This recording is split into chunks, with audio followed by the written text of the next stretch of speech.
जय गुरुदेव।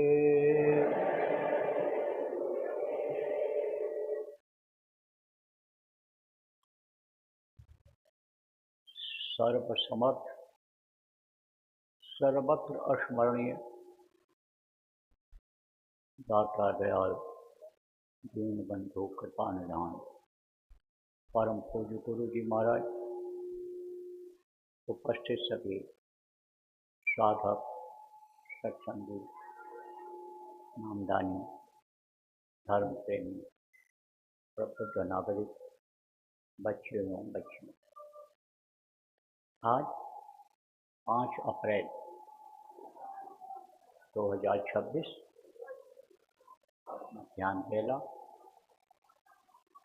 राजस्थान के जयपुर ठिकरिया के इस अपने आश्रम पर आप लोगों के दर्शन का अवसर सत्संग के माध्यम से मिला। बहुत बड़ी दया गुरु महाराज की हुई, आप लोगों के ऊपर प्रभु की कृपा हुई, गुरु की दया हुई कि आपके अंदर प्रेरणा हुई। खबर लगते ही कि आश्रम पर सत्संग होगा और आप घर से निकल करके चल पड़े, क्योंकि बिना भाग्य सत्संग न पावा। जब भाग्य जगते हैं, संस्कार जगते हैं, तभी सत्संग मिलता है। देखो, बहुत से लोगों को सत्संग नहीं मिलता, सत्संग से दूर हो रहे हैं, और सत्संग से दूर हुए तभी से देखो धर्म से लोग अलग हो गए। कुछ धार्मिक हैं, गीता पढ़ते, रामायण पढ़ते हैं, प्रवचन भी सुनते हैं, अनुष्ठान भी करते हैं, कहते हैं हम धार्मिक हैं, लेकिन जो धर्म के लिए कहा गया और क्रोध से आग बबूला हो रहा है, जबकि इंसान से प्यार करना चाहिए, क्योंकि रूह जो जीवात्मा है सबके अंदर एक ही है, मालिक का अंश है। देखो, पहले ये लड़ाइयाँ होती थी, लेकिन धर्म युद्ध होता था, धर्म की लड़ाई होती थी, धर्म को लोग नहीं छोड़ते थे। कौन सा धर्म? दया धर्म, जिसके लिए कहा गया दया धर्म तन बसे शरीरा, आकर रक्षा करो करें रघुवीरा। दया धर्म। ये भारत भूमि है, यहाँ पर महापुरुषों का आगमन सदैव होता रहा है।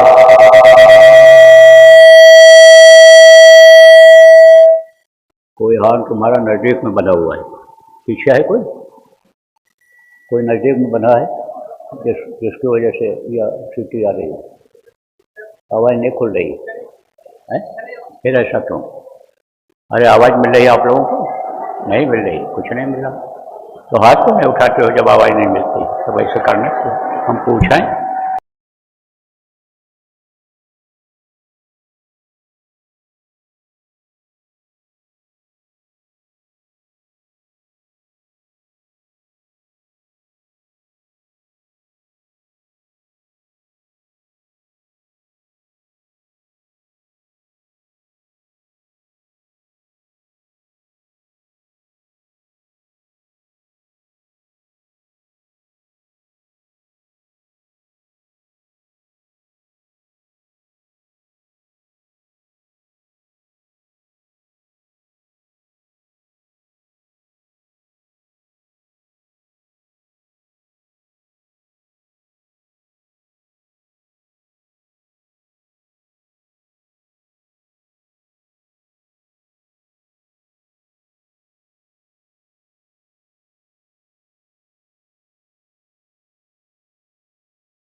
पड़ा है आप।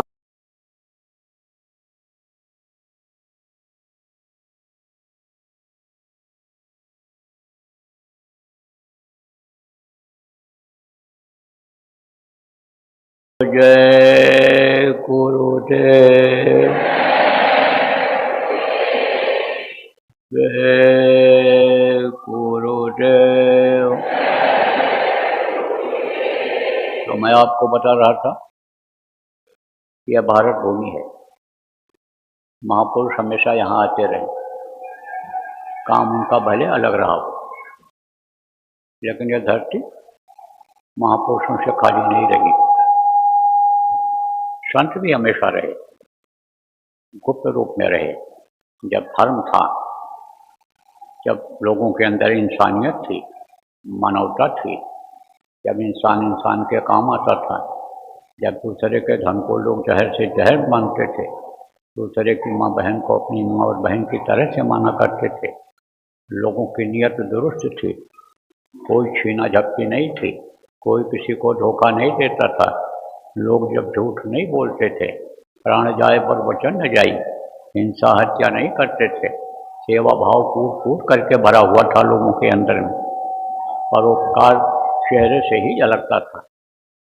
तब उस समय पर संत लोग एक जगह बैठ करके संभाल करते रहते थे। लेकिन ये चीज़ें जब हटने लग गई, जाने लग गई समाज से, तो घूम घूम करके और लोगों को समझाने बताने लगे। तो देखो प्रेम, इस समय पर कलयुग है, इसके पहले आप समझो कि द्वापर युग था, उसके पहले त्रेता युग था, और उसके पहले सतयुग था।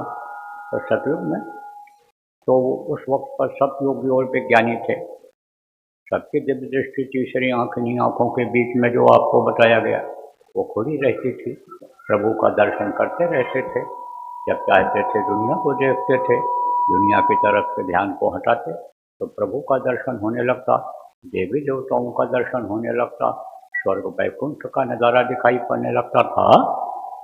जब इधर की आवाज़ सुनना चाहते थे दूसरे की, तो इधर की सुनते थे, और जब इधर से ध्यान हटा दिया तो ऊपर की आवाज़ सुनने की इच्छा हुई, तो ध्यान हटाया नहीं कि वो तार जोड़ दिया और ऊपर की आवाज़ सुनाई पड़ने लगती थी। तब जो प्रेमियों आपको कान बंद करके भजन करने के लिए बताया गया, आंख बंद करके अन्य ध्यान लगाने के लिए बताया गया, उस वक्त पर नहीं था ऐसा। आँख नमो दो, कान नमो दो, हंसी हंस कंठ निहारो कहा गया है, ये बंद करने की जरूरत नहीं रहती थी। लेकिन युग बदला, कर्मों का बोझा आया लोगों के ऊपर, त्रेता आया तो त्रेता में मलिनता आ गई। उस वक्त पर अत्याचार पापाचार लोग करने लग गए, धर्म से अलग हो गए, शिवों को सताने लग गए, मारने लग गए।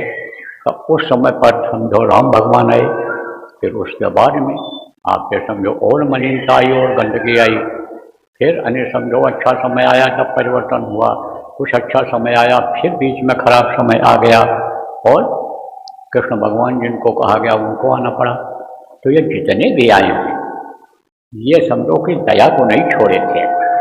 आपको समझने की जरूरत है प्रेमियों, ये समझाते हैं, बताते हैं, जब लोग नहीं मानते हैं तब उनको ऊपर से आदेश मिलता है कि अब इनको कुछ समझा दो, बता दो दूसरे तरीके से, और फिर जब नहीं मानते हैं तब खात्मा के लिए ही आदेश हो जाता है।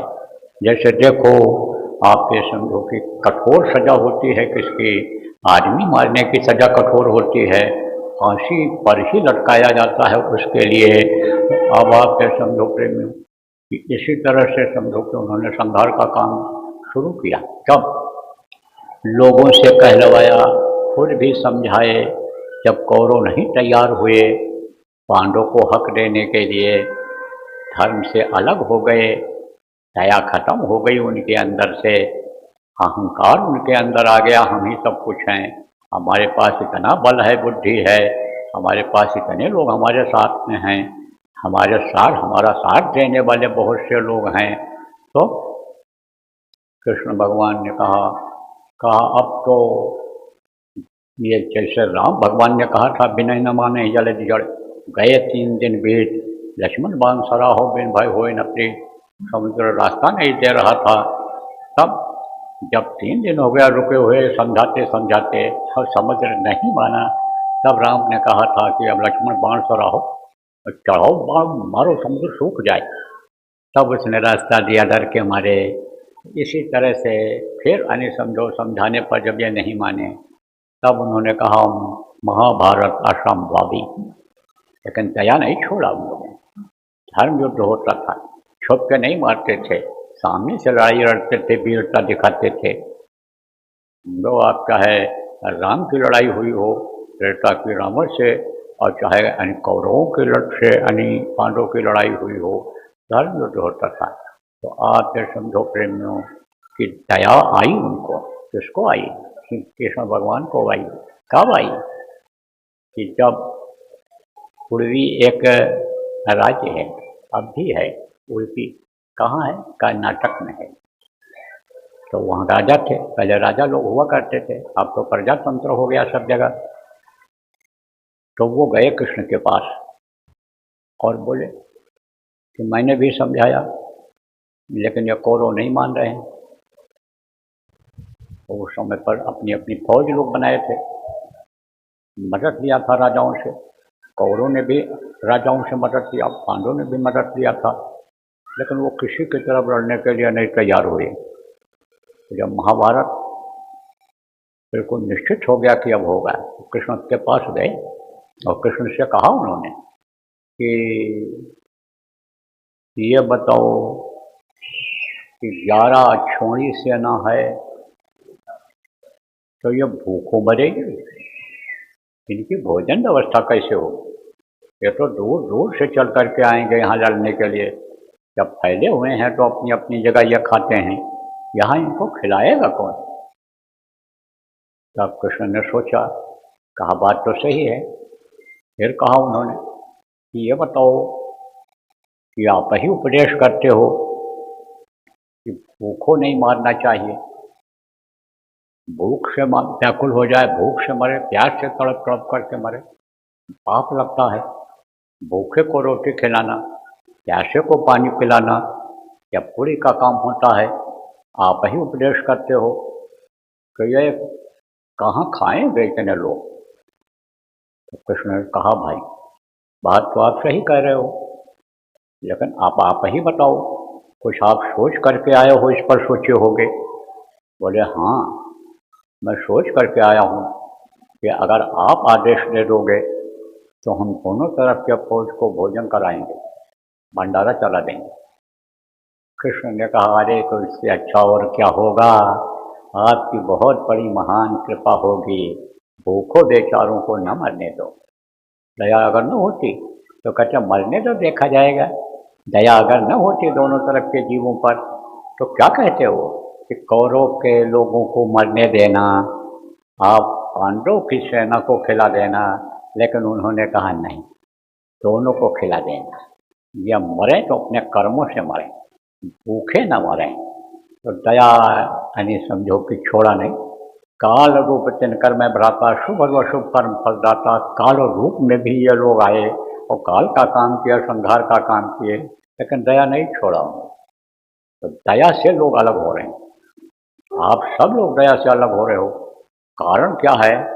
कारण यही है कि माहौल खराब हो गया, ऐसा माहौल खराब हो गया है कि दया लोगों के अंदर से जाती रही है।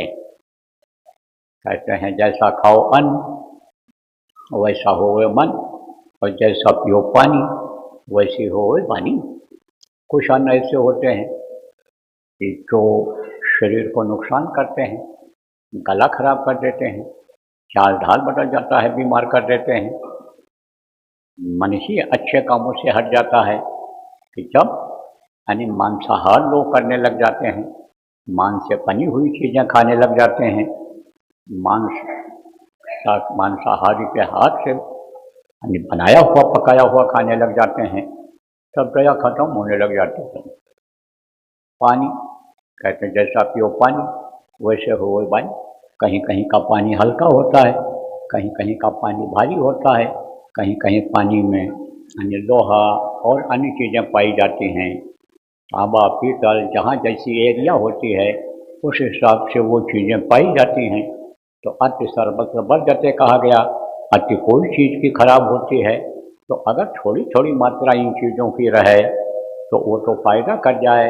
लेकिन मान लो लोहा का ही पानी बराबर पीते रहो और तांबा पीतल का ही बराबर पीते रहो, मिट्टी मिला हुआ ही पानी पीते रहो, तो उसका असर शरीर के ऊपर पड़ जाता है, बॉडी पानी बदल जाती है। आप समझो ठंडी के असर से यानी बॉडी बदल जाया करती है। तो ये जैसा पियो पानी वैसे होए मन, जैसा खाओ अन्न वैसा होए मन। तो ये जो अन्न दूषित हो रहा है, अन्न जो खा रहे हैं, मांस का भक्षण जो हो रहा है, इससे दया जाती रही है और जा रही, चलती चली जा रही। अब आप लोग भी जितने लोग सुन रहे हो, अगर परहेज नहीं करोगे तो अपने बच्चे पर ही दया नहीं कर पाओगे। जो परिवार के बहुत ही अनिप्रेमी हैं, आपसे प्यार भी करते हैं, लेकिन आप उन पर दया नहीं करोगे तो दया जब चला जाएगा। तो दया धर्म का मूल है और पाप मूल अभिमान। और स्वामी दया न छोड़िए जब तक घट में प्राण। तो जब जो मूल है, किसका मूल है, यानी धर्म का, दया ही चली जाएगी तो धर्म कहाँ से रहेगा। और धर्म अगर नहीं रहेगा तो कर्म आपके सही रहेंगे नहीं, कर्म खराब बनेंगे और कर्मों की सजा मिल जाएगी। कर्म के बंधन से कभी कोई मुक्त हुआ नहीं और कर्म के चक्कर में आप भी पड़ोगे तो कर्म फल छूटे नहीं। कहते करो उपाय, कितना भी उपाय आप करोगे, कितना भी तीर्थों में जाओगे, व्रत रखोगे, कितना भी आप दिखावे का कोई काम करोगे, लेकिन कर्म आपके जो है वो आपको फल उसका नहीं देने देंगे, फल मिलेगा नहीं। आप कर्म कर्म फांस कटेगा भी, कैसे कटेगा, कर्म फांस छूटे नहीं। कहते करो उपाय, कितना भी उपाय आप कर लो। तो जिस तरह से नदियों में स्नान करके लोग पाप को धोना चाहते हैं, लेकिन छूट न मैल मलह के धोए, आप फिर समझो या तो उसी तरह से है जैसे पानी में कोई यानी समझो मथ करके और घी निकालना चाहे, बिलो करके घी निकालना चाहे, उसी तरह से है। तो पानी जो ये गंदा पानी नाली का जाता है, नाले का जाता है, ऐसे गंदे पानी से धो करके आप शरीर को कैसे साफ कर सकते हो, नहा करके कैसे साफ कर सकते हो। इसी तरह से जो अंदर में गंदगी है अंतःकरण में, वो इससे नहीं साफ होती है कि गीता पढ़ लो, रामायण पढ़ लो, वेद पढ़ लो, कुरान पढ़ लो, आप समझो तीर्थों में चले जाओ, हज करने चले जाओ, ग्रंथ का पाठ करो, कुछ भी करो, खैरात करो, दान करो, पुण्य करो, जागरण करो, कुछ भी करो, वो अंतरात्मा नहीं साफ होती है और साफ नहीं होती है, कर्मों की सजा मिल जाती है। तो कर्म से बचने के लिए धर्म जरूरी है, धर्म को धारण करना जरूरी है। तो दया प्रमुख है।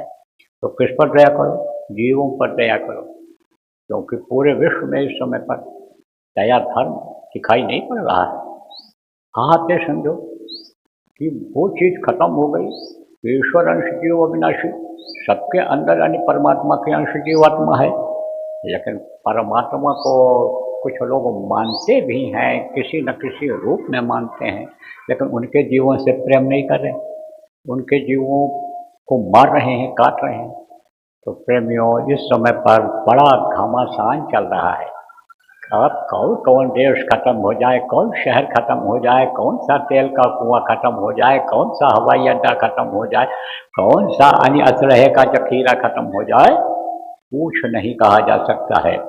अब प्रकृति क्यों नाराज है, इसीलिए नाराज है कि ये लोग कोला बंदूक दाग करके हवा जो शुद्ध पवन देवता हैं उनको खराब कर रहे हैं, नाराज कर रहे हैं।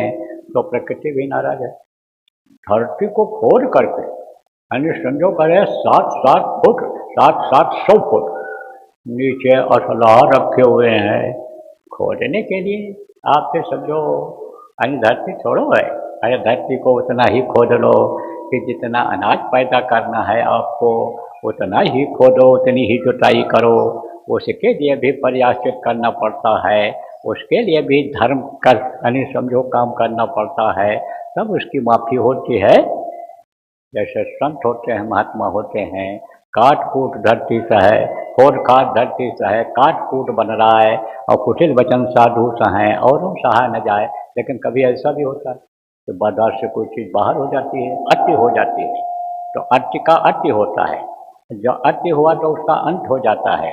तो ऐसे ही समझ लो प्रेमियों कि वो जब धरती हिलेगी और सुरंग ही बंद हो जाएगा तब असलहा निकल कैसे पाएगा, सोचो आप। वो तो कह रहे हैं 700-500 फुट हम यानी समझो जो गड़ा हुआ है वहाँ पर बम गिरा देंगे, धरती फट जाएगी, कोई गारंटी है? कुछ नहीं। तो धरती भी नाराज है, ये धरती नाराज है, हवा पवन देवता नाराज है, अग्नि देवता को प्रकट कर रहे हैं। ये अग्नि को किससे प्रकट कर रहे हैं? घर्षण से प्रकट कर रहे हैं। आप ये समझो अग्नि देवता यानी समझो नाराज हैं कि हम तो लोगों को गर्मी देने के लिए, लोगों का पेट भरने के लिए यानी काम कर रहे हैं कि आग के ऊपर रोटी बना करके और समझो खाओ पेट भरो अपना, लेकिन आग से तुम झुलसा रहे हो, प्रकृति की चीज़ों को भी झुलसा रहे हो, पेड़ पौधे भी उसमें जल रहे हैं, जानवर जल रहे हैं उसमें, तो वो भी नाराज है। सबके सब ये नाराज है। तो ये क्या करेंगे कि ये आपदा लाएंगे, तरह तरह की आपदा ये लाएंगे। कैसी तरह तरह की आपदा लाएंगे ये? आप ये समझो कि जब हवा जहरीली हो जाए तो वो जहरीली हवा फैलेगी, बीमारियां बढ़ेंगी। इधर आपका ये जो प्रदेश है राजस्थान, ये समझो भारत देश का पश्चिमी प्रांत है ये, और पश्चिम में ही चल रहा है इस समय घमासान, तो घमासान चल रहा है, इसलिए जो भी हवा उधर की चलेगी वो इधर ही तो आएगी। अब मान लो इस देश के बाहर रोशनी हो जाए, वो दिखाई पड़े तो यहाँ तक उसकी तरफ दिखाई पड़ेगी, कहाँ तक? बॉर्डर तक। मान लो पाकिस्तान में कुछ हो रहा है तो आप समझो कि वो बॉर्डर से दिखाई पड़ेगा, तो कोई बॉर्डर है। तो आप ये समझो प्रेम कि आफत इस समय पर आने वाली है, टल तो रहा है। कैसे टल रहा है? जो लोग कहना मान ले रहे हैं और इस परिवर्तन की बेला में साथ दे रहे हैं, ऐसे कुछ लोग जो गुरुभक्त हैं उनके द्वारा टल रहा है। आप लोगों के अंदर भी प्रेमियों, अगर जयपुर निवासियों, आप लोगों के अंदर भी अगर प्रेम हो जाए, गुरु भक्ति हो जाए और दया धर्म अगर आपके अंदर आ जाए तो आप जो है लोगों को, बहुत से लोगों को आप बचा सकते हो। कैसे बचा सकते हो?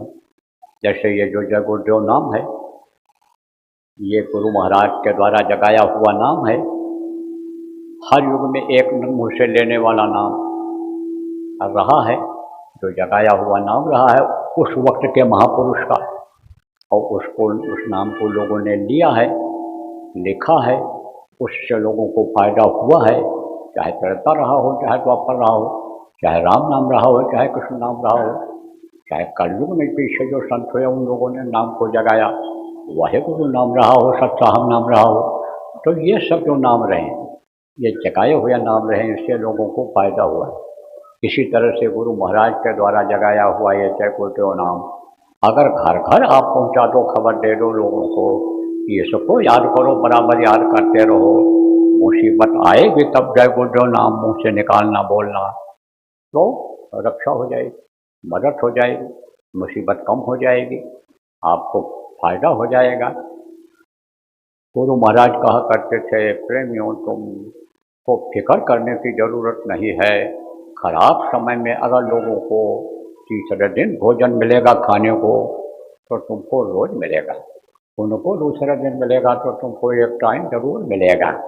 तो इसी तरह से आप ये समझ लो कि उनका अगर शरीर का अंत होगा, अकाल मृत्यु में जाएंगे, प्रेत योनि में जाएंगे, तो आप तो प्रेत योनि से बच ही जाओगे, यह बिल्कुल पक्की बात है, विश्वास करो। लेकिन कब?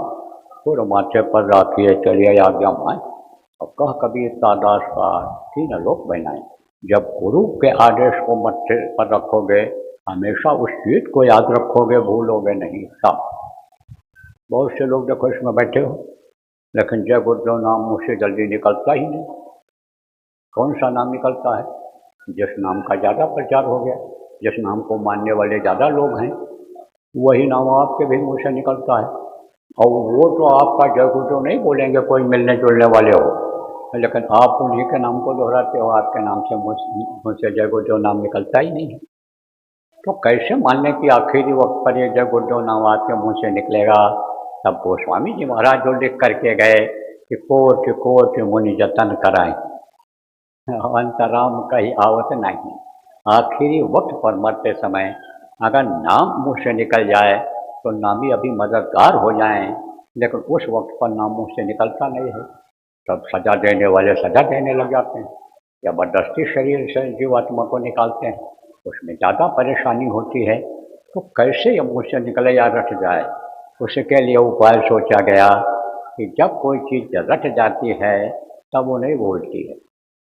देखो बचपन में जो प्रार्थना याद हो गई वो अभी थोड़ा बहुत भले बोलो बुढ़े लोग, लेकिन अगर कोई याद दिला दे तो फौरन याद आ जाएगा और अब मुँह से निकल यानी आप उसको बोलते चले जाओ।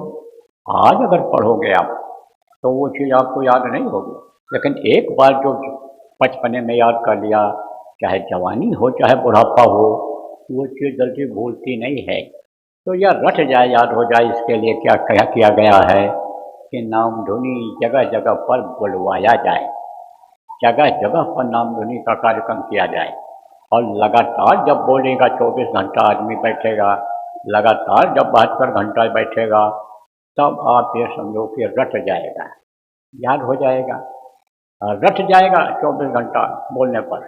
आप कहोगे भाई 24 घंटा लगातार कौन बैठ कर बोल पाएगा, बोलने वाले तो बोल लेते हैं, लेकिन आप चलिए झूठ है, 1 घंटा बोलो, आधा घंटा बोलो, 2 घंटा बोलो, जितना बैठ सको बोलो और उसके बाद उठ कर चले जाओ, नहा धो लो, खा पी लो, मान लो कोई ज़रूरी काम है उसको भी निपटा लो और उसके बाद फिर बैठ जाओ।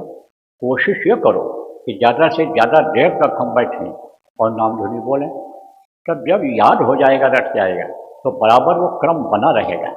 और रोज़ अगर नाम धुनी बोलोगे आप, तब तो बिल्कुल पक्का हो जाएगा, याद हो जाएगा। आप देखो इसमें बहुत ऐसे लोग हो, चाहे आप पुरुष हो चाहे स्त्री हो, बहुत ऐसे हो आप इसमें कि जो तकलीफ़ों में हो, लेकिन जो हम कहते हैं उस पर अमल आप लोग नहीं करते हो। अब ये चाहे समझ ना पाती हूँ जो बैठी हैं देवियाँ, आप चाहे समझ ना पाते हो जो कहते हैं, और चाहे जान करके नहीं करते हो कि चलेंगे बाबा जब आएंगे तब हाथ जोड़ आएंगे, कहेंगे अपनी समस्या और सुलझ जाएगा, हमारा फायदा हो जाएगा। तो हुआ पिछले दिनों उस समय कर्म आपके कम थे, अब कर्म ज़्यादा खराब होते चले जा रहे हैं, इसलिए अब फायदा नहीं होगा। अब तो अपने कर्मों को आपको ही काटना पड़ेगा। इसलिए कर्मों को काटने के लिए, तकलीफों से छुटकारा पाने के लिए नाम धुनी आप सब लोग बोलो। कहता हूँ बीमार हो जाओ, जुकाम हो जाए, दस्त आ जाए, दवाई ले लो। परिवार में अगर किसी को ऐसा हो जाए, थोड़ी बहुत दवाई ले लो, अंग्रेजी दवाई मिल जाए, होम्योपैथिक मिल जाए, नई जड़ी बूटी का मिल जाए, कुछ न कुछ फायदा सब दवाएं करती हैं। ज़्यादा भयंकर रोग है तो लगातार दवा खा लो, कोई दिक्कत नहीं है। लेकिन तो कहने से हमारा मर्ज ठीक हो जाएगा, कैसे ठीक होगा? उपाय भी बताया जाता है, आपको कर्म काटने का उपाय बताया जाता है कि कर्म कैसे कटेगा। नाम धुनी करने से कटेगा, नामदान जो आप लिए हो उसका सुमिरन करने से, ध्यान लगाने से, भजन करने से कटेगा, तब तकलीफ जाएगी। कुछ उसमें आप ऐसे भी बैठे हो कि दवा भी खूब करा रहे हो, जो पैसा आता है सब खर्च करके चले जा रहे हो, उधार दे करके इलाज कराते हो, अच्छे से अच्छे डॉक्टर को दिखाते हो, अच्छा से अच्छा दवा खाते हो, लेकिन तकलीफ जा रही नहीं जा रही है। वो कर्मों की तकलीफ है। कर्म फर्स्ट कैसे कटेगा ये आपको बता रहा हूँ, नाम धुनी से कटेगा। आप समझो भजन करने से कटेगा, तो अब उसका समय आ गया है और इसको आप सब लोग करो। अब आप समझो कि जब इस धर्म को अपनाओगे, दया धर्म को, कि जो आप लेकर के आए हो मुट्ठी में जब पैदा हुए हो, क्या मुट्ठी में लेकर के आए अर्थ धर्म काम और मोक्ष, तो जो दया धर्म लेकर के आए हो, जब दया करोगे, किसके लिए दया करोगे? अपनी आत्मा के लिए दया करो। जब आप असला मतलब समझोगे अर्थ समझोगे इस शरीर का कि किस लिए मिला है ये, खाने पीने मौज मस्ती के लिए नहीं मिला है, ये भगवान के भजन के लिए मिला है। दया किया है उन्होंने इस शरीर को माँ के पेट में जो 9 महीने में बनाकर तैयार किए हैं कि जाओ तुम अब अपना काम बना लो, जाओ तुम अपनी आत्मा को पहुंचा दो परमात्मा तक। तो इसलिए मिला है। तो मनुष्य शरीर इस खाने पीने मौज मस्ती के लिए नहीं मिला है। इसका जब मतलब समझोगे, अर्थ समझोगे, और इस के अंदर जो बैठी हुई जीवात्मा है, जो परमात्मा की अंश है, उसको उसको जब मुक्ति दिलाओगे, उस पर दया करोगे। मुक्ति किसको कहते हैं? मुक्ति कहते हैं जहाँ से वापस ना आना हो। तो प्रभु के चरणों में जब यह लिपटेगी, जब जिसकी यह बूंद है उस समुद्र में पहुँचेगी, तब आप समझो असली मुक्ति मिलेगी। और नहीं तो लौट लौट 84 आया, इसी 84 में जन्मते और मरते रहो, इसी भवकूप में पड़े रहो, इससे निकल नहीं सकते हो आप। तो आपको समझने की जरूरत है प्रेमी कि जीवात्मा पर भी दया करो। जीवात्मा पर दया के लिए करने के लिए, दया कराने के लिए बताया गया कि भाई उस पर दया कब होगी आपकी, उसकी मुक्ति कब होगी आपकी, कि जब कोई समर्थ गुरु को खोज करके, जानकार को खोज करके नाम लोगे, वो नाम लोगे जिसके लिए कहा गया नाम ले तो बहुत सिंधु सुखाही, तब यह बहुत सागर आपका सूखेगा। और नहीं तो यहीं डूबते उतराते रहोगे, यहीं जन्मते और मरते रहोगे, यहीं रोते धोते रहोगे, हंसते रहोगे, यहीं रोज कमाओगे रोज खाओगे, खारिज करके सुबह चले आया करोगे, रात को खाओगे भरपेट, सुबह फिर पेट खाली हो जाया करेगा। तो प्रेमी इसको मुक्ति कब मिलेगी कि जब नाम ले करके और नाम की कमाई करोगे, तब इसकी मुक्ति मिलेगी। जब इस पर दया करोगे तब इस जीवात्मा की मुक्ति मिलेगी। तो इस पर भी दया के लिए बताया गया, इस पर दया करो। तो इस पर दया कब होगी? जब बैठोगे सुमिरन ध्यान भजन में बैठोगे जब, तब इस पर दया होगी आपकी, तब माना जाएगा। तो उसके लिए भी इस समय पर चल रहा है। क्या चल रहा है इस समय पर? यानी समझो साधना शिविर चल रही है। लगाने के लिए लोगों को कहा जा रहा है 24 घंटे की लगाओ, 72 घंटे की लगाओ। ऐसे नाम धुनी के लिए कहा गया 24 घंटे की लगाओ, 72 घंटे की लगाओ। आप समझो 3 दिन का या 1 दिन का रात का लगाओ, यानी ये नाम धुनी के लिए जो कहा गया।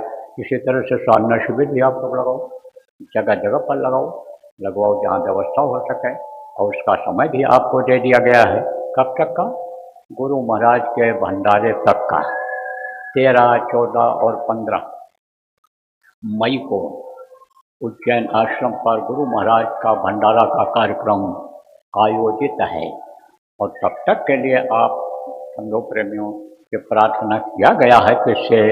इन लोगों से भी प्रार्थना किया गया है, जल पृथ्वी अग्नि वायु और आकाश देवता से भी प्रार्थना किया गया है कि आप तब तक के लिए थोड़ा मौका दीजिए, इन प्रेमियों को समझा लेने दीजिए, बता लेने दीजिए। प्रेमी लोगों को समझा दें, बता दें, लोगों के कान तक आवाज़ पहुंच जाए। और फिर जो नहीं मानेंगे उनको आप जैसा चाहो मना देना।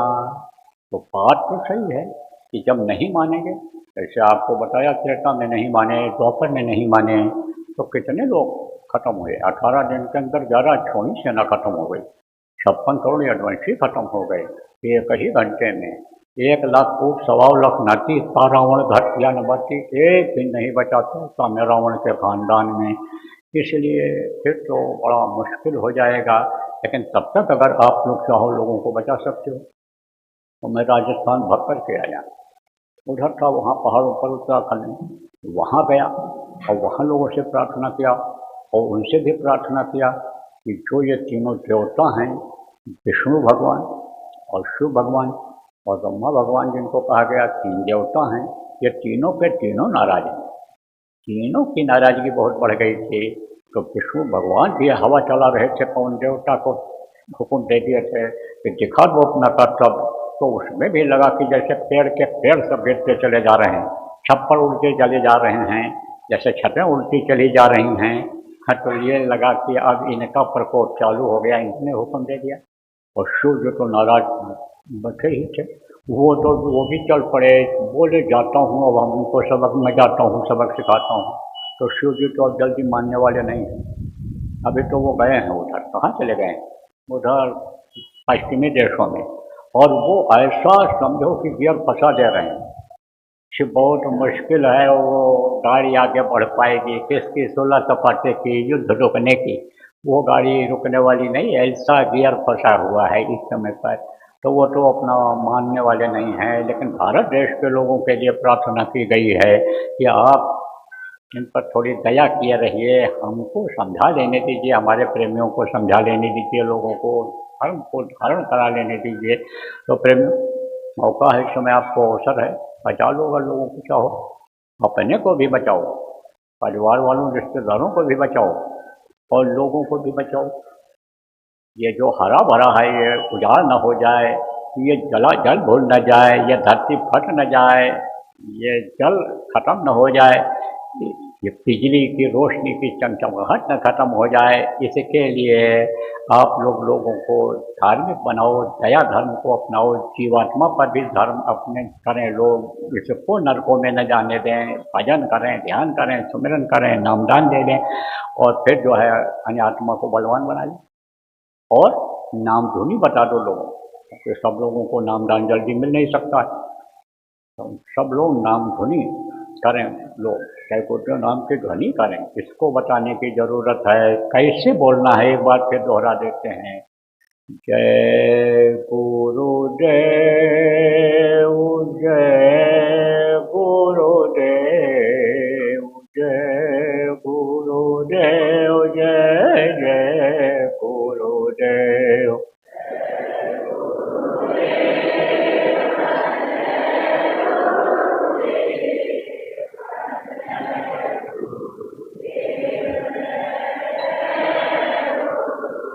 जय गुरुदेव, जय गुरुदेव, जय गुरुदेव, जय जय गुरुदेव।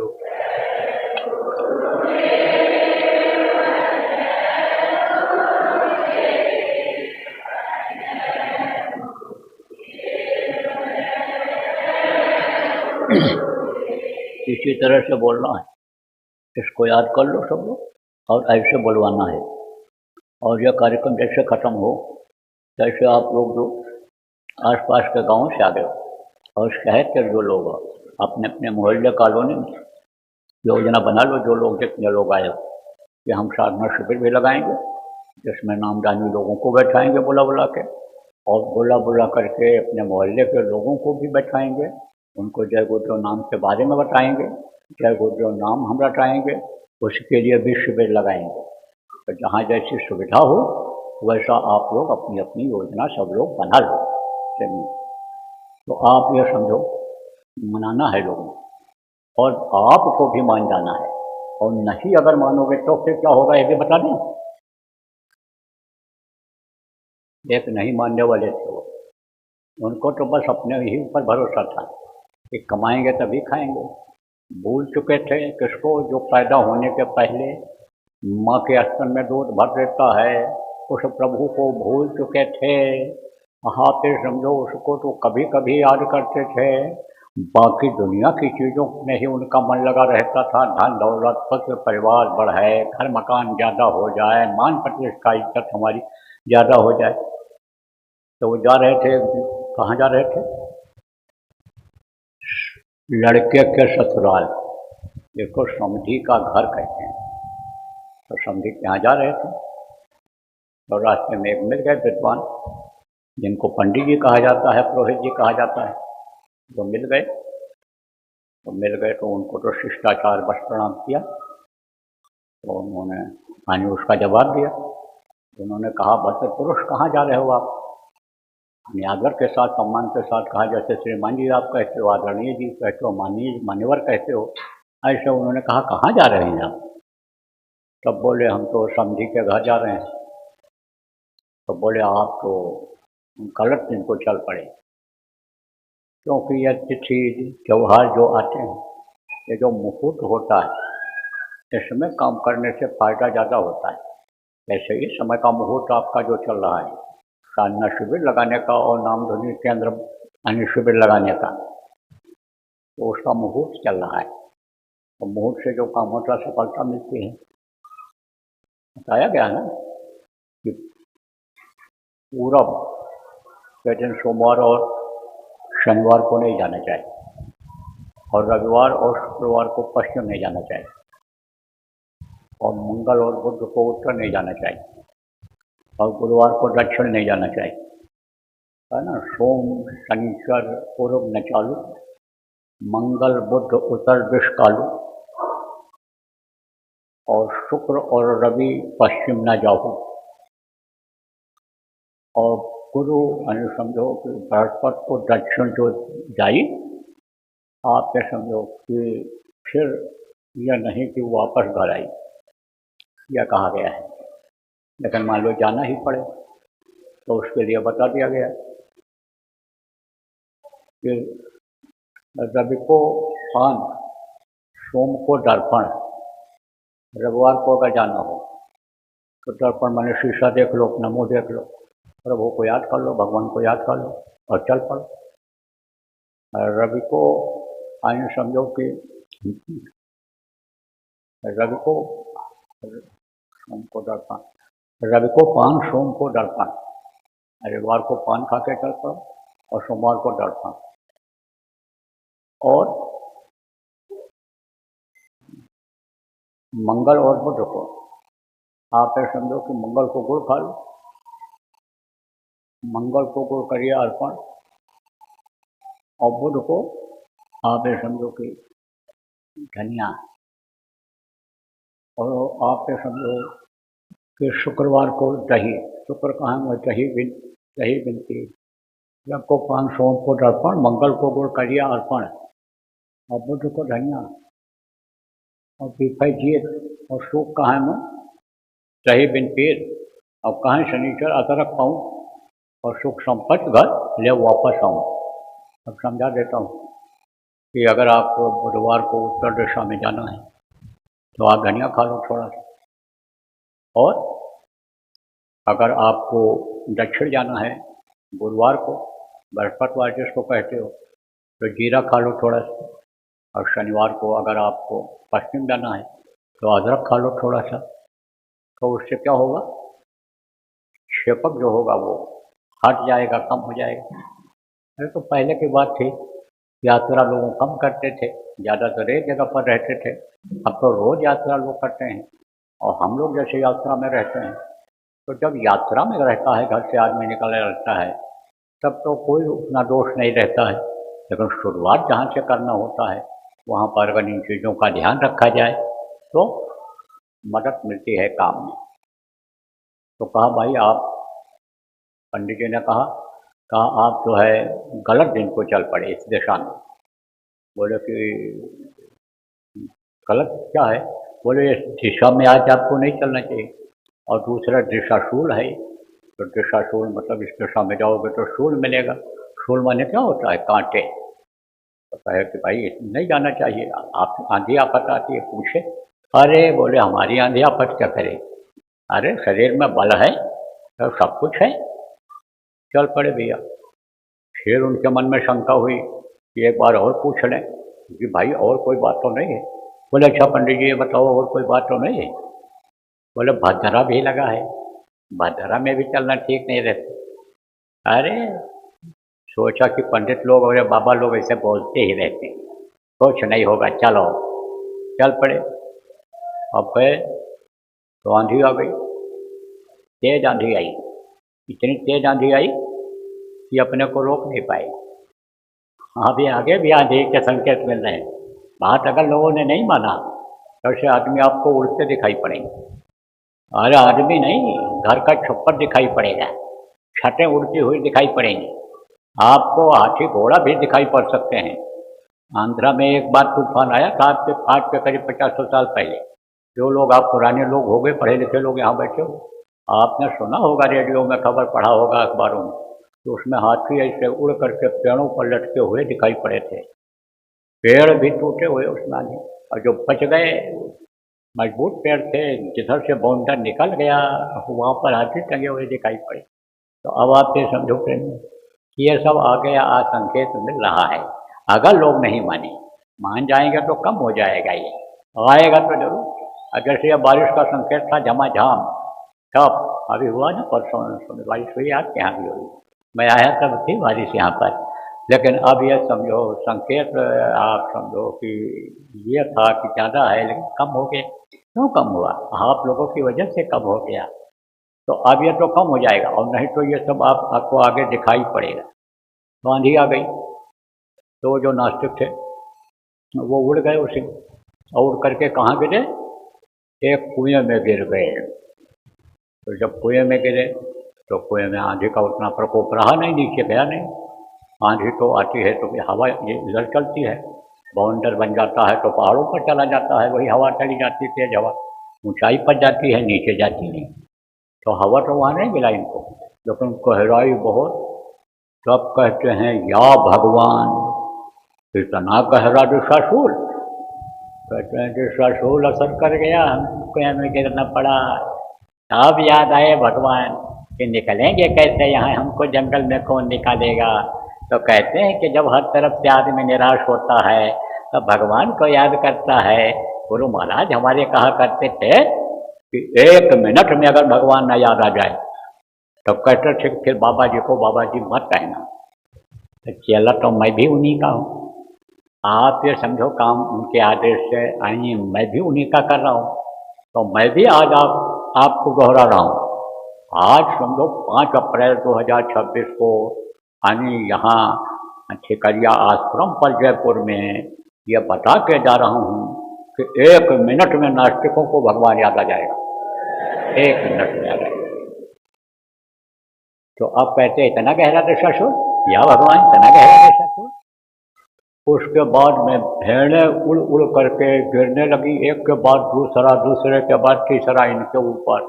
और ये कहते या भगवान, ये 2.5 मन का भद्रा, 2.5 मन का, 40 किलो का एक शेर होता, यानी एक मन होता है, 40 शेर का मन होता है। यह भद्रा गिर रहा है, जब भद्रा गिरने वाला है अब गिरेगा तो कैसे बचत होगी जो अन्य नास्तिक होंगे।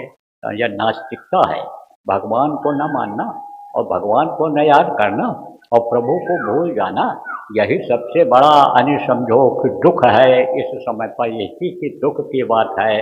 और आप ये समझो भगवान को भूलना, भगवान को न याद करना, ये जो सुमिरन भगवान का बताया गया 5 देव, 3 देव जैसे बताया गया, उसी तरह से यह 5 धनी जो बताया गया, इनका न सुमिरन करना भी ये भी समझो कि एक तरह से नास्तिकता है, यह भी है। तो 1 मिनट में आ जाएंगे वो। तो ऐसी नौबत क्यों आवे।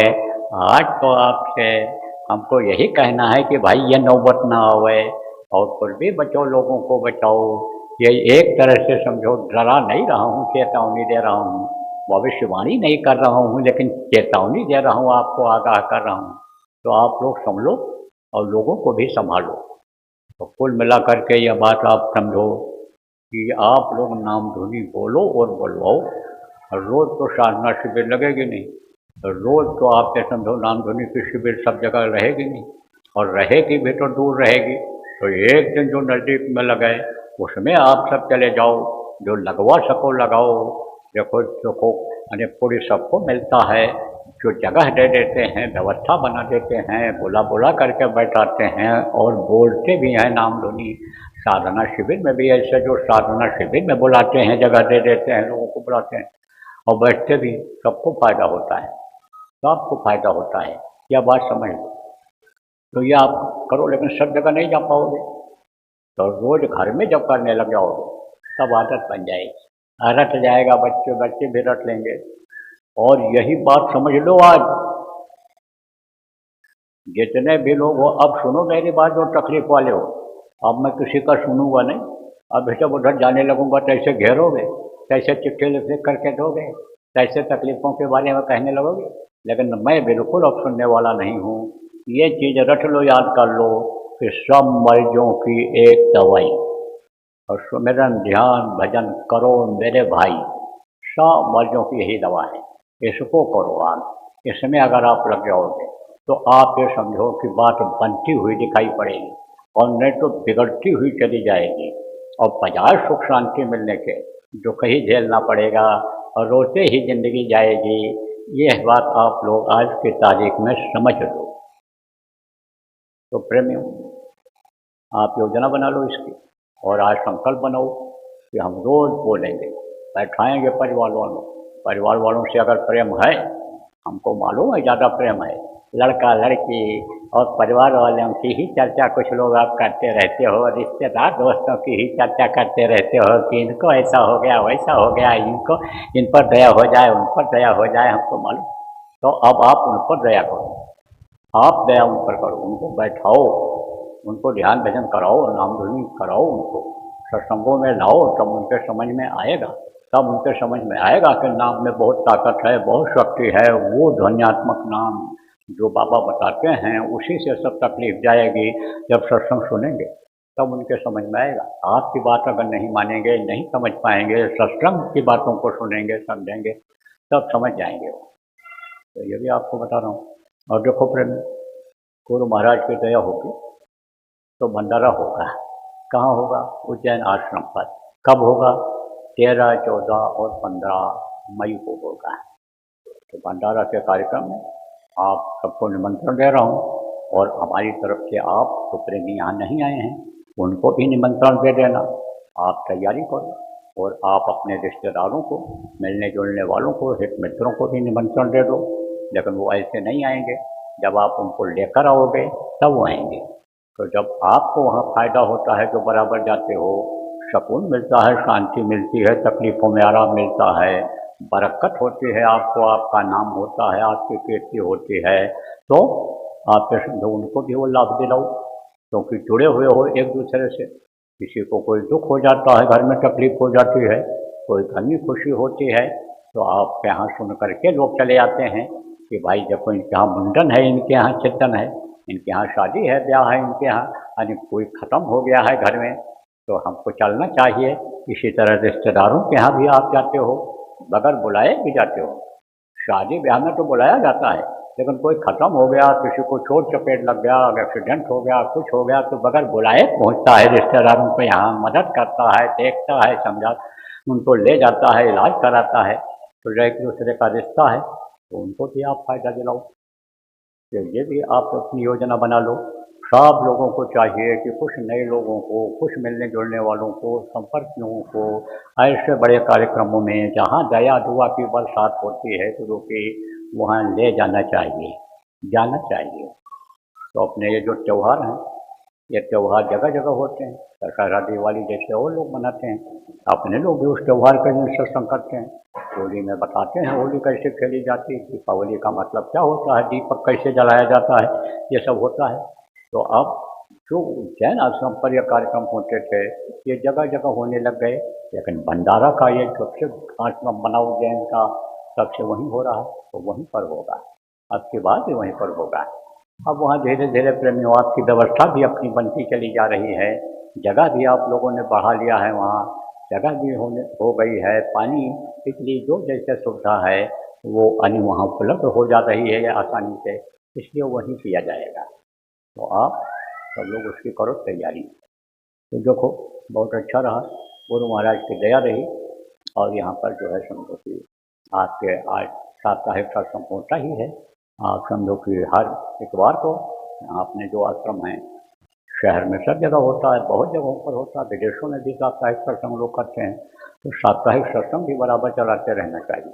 और ये त्रयोदशी को जो इकट्ठा होते हो, पूर्णिमा को जो इकट्ठा होते हो, भंडारा वगैरह करते हो, ये सब चलाते रहो, करते रहो। लेकिन भंडारा खिलाने से यानी आप समझो कि किसी का इलाज करा देने से, कपड़ा ना हो कपड़ा दे देने से, इससे जीवात्मा का कोई ताल्लुक नहीं है। इससे जीवात्मा को लाभ नहीं मिलता है, इससे शरीर से लाभ मिलता है। जैसे शरीर से सेवा करो तो शरीर की बीमारी चली जाती है, और धन की सेवा जब आप करते हो तो धन आपका बढ़ता है। और मन लगा करके जब काम आप करते हो, सेवा करते हो, प्रचार प्रसार करते हो, तो मन आपका पवित्र होता है, गंदा मन नहीं होता है, सोच गंदी आपकी खत्म होती है।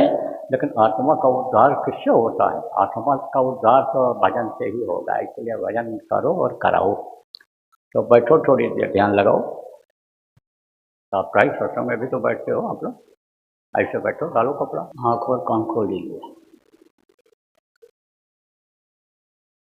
देखो फिर आज आपको सत्संग में मुसीबतों के बारे में बताया गया कि तकलीफ़ें आएंगी। अब यह आप बहुत दिन से सुन रहे हो, कहोगे तो बाबा कहते ही रहते हैं, लेकिन अब कहना नहीं है, अब तो आगाह कर रहा हूँ आप कि अगर यही सोच रहा दिमाग में रहा तो ये तो कहते रहते हैं। और ज़्यादातर वो लोग कि जो देर में आते हैं, जैसे कथा होती है सत्यनारायण की, तो उसमें शंख बजाते हैं वो लोग। एक एक अध्याय जब खत्म हो जाता है तो शंख बजाते हैं, तो शंख को लोग गिनते रहते हैं पड़ोसी। जब पांचवा पद जाता है तब कहते चलो अब प्रसाद मिलेगा, प्रसाद बटेगा। तो आपको बचत का भी उपाय बताया।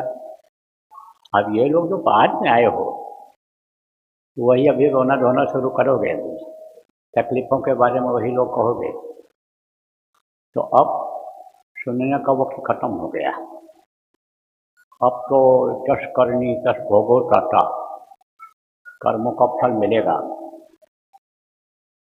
तो वो आपको ये समझ लेना चाहिए। सुन लो फिर से सब लोग इस बात को कि अगर भजन ध्यान नहीं करोगे, नाम ध्वनि नहीं करोगे, प्रभु को भूल जाओगे, गुरु को भूल जाओगे, गुरु के आदेश का पालन नहीं करोगे, तो आप जो भी घमंड करते हो, किस बात का घमंड करते हो?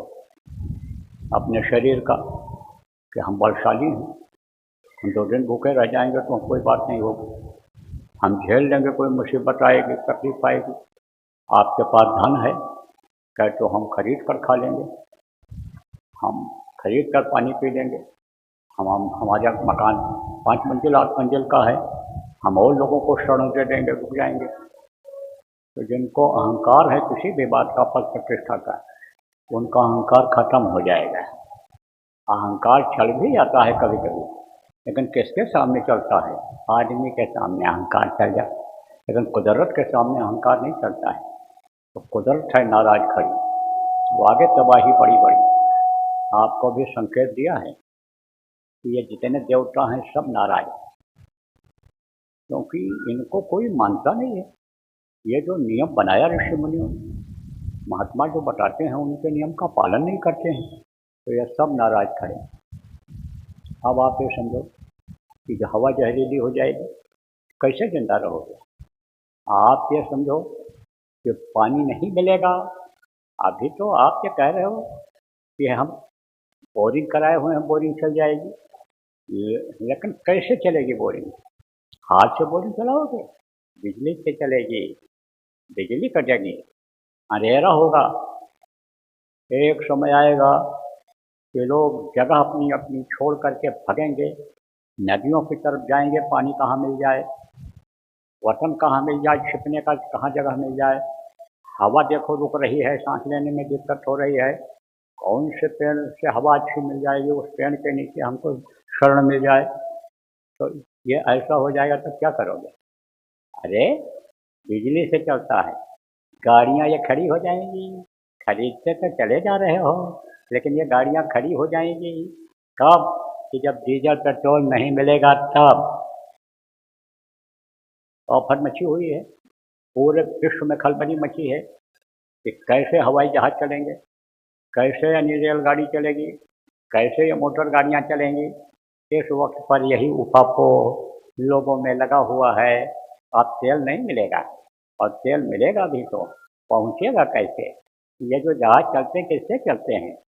यानी आप जो समझो पावर से चलते हैं, और पावर ही नहीं रहेगा तो कैसे पहुँच पाएंगे, कैसे चलेंगे? पूर्ति ही नहीं हो पाएगी। जब डीजल की कमी हो जाती है तो बसें रुक जाती हैं, आप ये समझो समस्या आ जाती है, हवाई जहाज़ें नहीं चलती। तो ये आप ये समझो कि कहते हैं कि आटा गरीबी में गीला होता है, तो जब हर तरफ से तकलीफ आएगी कैसे करोगे आप? बताओ, किसी का कुछ बस नहीं चलेगा, अच्छे अच्छे फेल हो जाएंगे। हमको वो समझो समझ में आ रहा है, बचत अगर हो सकती है तो बचेगा 7 जन कोई, जो सबसे लव लगाएगा, जो प्रभु को याद करेगा, जो सुंदर ध्यान भजन आप लोग जो नामदानी हो करोगे, जो नामदानी इसका दुख का मान लो नहीं भी हो, यहाँ आ गए हो, तो जब नामधुनी बोलोगे तब आप ये समझो उससे बचत हो जाती है। कहते हैं इनके जीवन छोड़ो, इनको हटाओ, इनको मत छेड़छाड़ करो। आप ये देखो कि जैसे कोई रेल का कर्मचारी हो और बैठ जाता है रेल में और वो पास उसका रिन्यू नहीं हो पाया है और बैठा रहता है तो थोड़ी रियायत कर देते हैं। ऐसे विभाग वालों को रियायत कर देते हैं, पास नहीं बनवा पाया है लेकिन बैठ गया।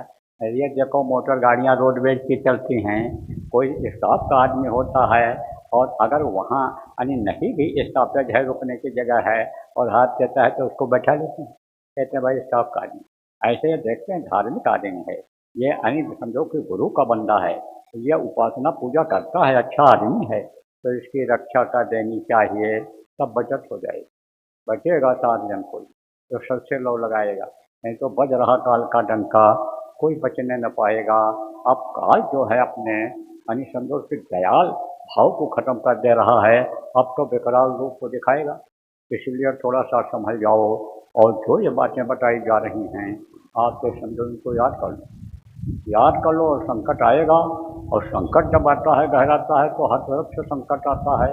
बहुत कुछ आप ये समझो कि किस पर निर्भर करता है, यानी लोगों का जीवन जो इस समय में सुखमय बनाए हुए हैं, जो सुख भोग रहे हैं बिजली पर, इलेक्ट्रिक जिसको कहते हो। अब इलेक्ट्रिक कट जाए 4 दिन तो लटके रह जाएंगे। मंजिल के बाद आते चले गए, कितने कितने मंजिल, 163 164 मंजिल का मकान है बड़े, आप समझो दुबई वगैरह में, है ना, बुर्ज खलीफा जिसको कहते हैं। अब वहाँ जो अटक जाएगा नीचे उतर पाएगा, उसी में खुदा के प्यारे हो जाएंगे। तो अब आपके समझ लो प्रेमियों, बहुत संकट की घड़ी आ रही है, तो उसमें अगर आपको बचना है बचाना है तो आप ये समझो जो बताया है अभी आपको सत्संग में, उस बात को पकड़ो और अमल करो सब लोग। तो बोलो जय गुरुदेव। नेहर के नजर करो मेरी ओर, नेहर के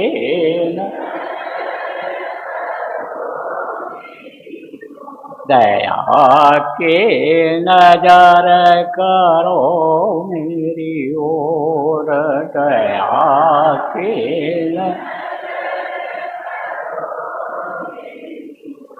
निश दिन तुम्हें निहारूं सतगुरु, निश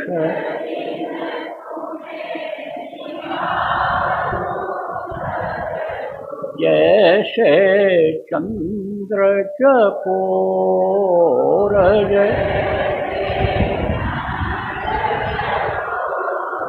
दया के नजर करो मेरी ओर, दया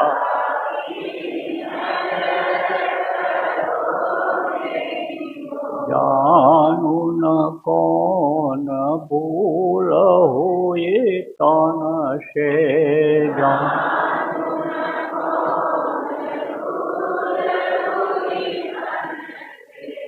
यो हमसे मुख मोड़,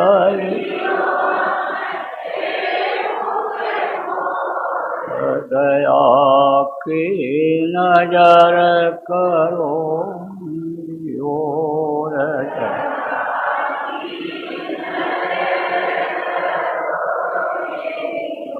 बालक जानी शूक बिसराओ,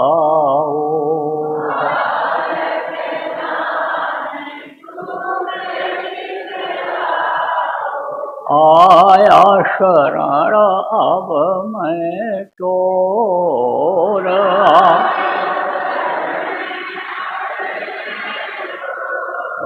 दया की नजर करो मेरी ओर,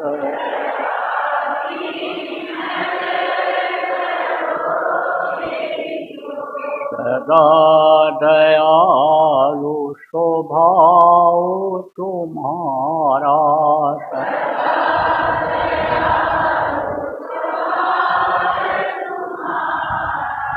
मेरी बेरिया कस भयउ कठोर में,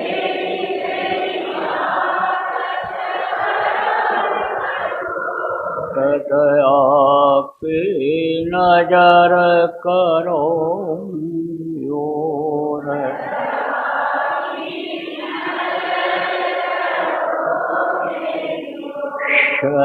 शरणागत की लाज न राखो,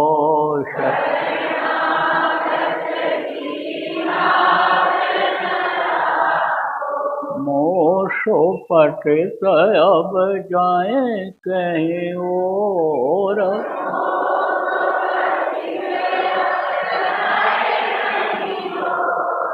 आके नजर करो मेरी ओर,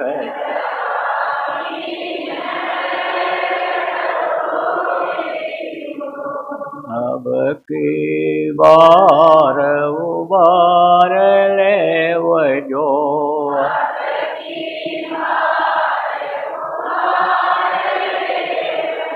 फिर न डरब पग यही मग और, फिर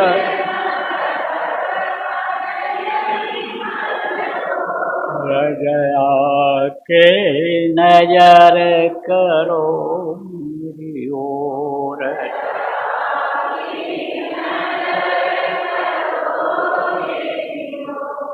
हर के नजर करो मेरी ओर,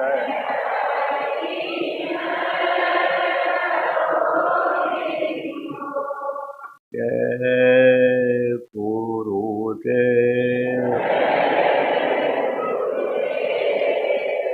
जय गुरुदेव, जय गुरुदेव, जय गुरुदेव, जय जय गुरुदेव,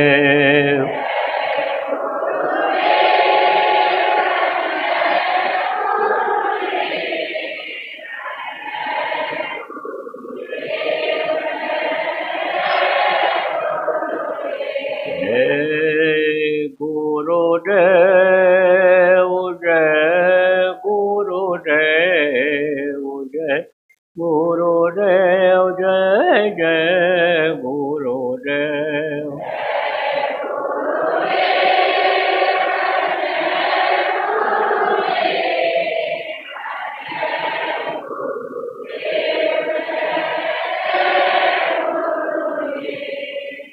जय गुरुदेव, जय गुरुदेव, जय गुरुदेव, जय जय गुरुदेव,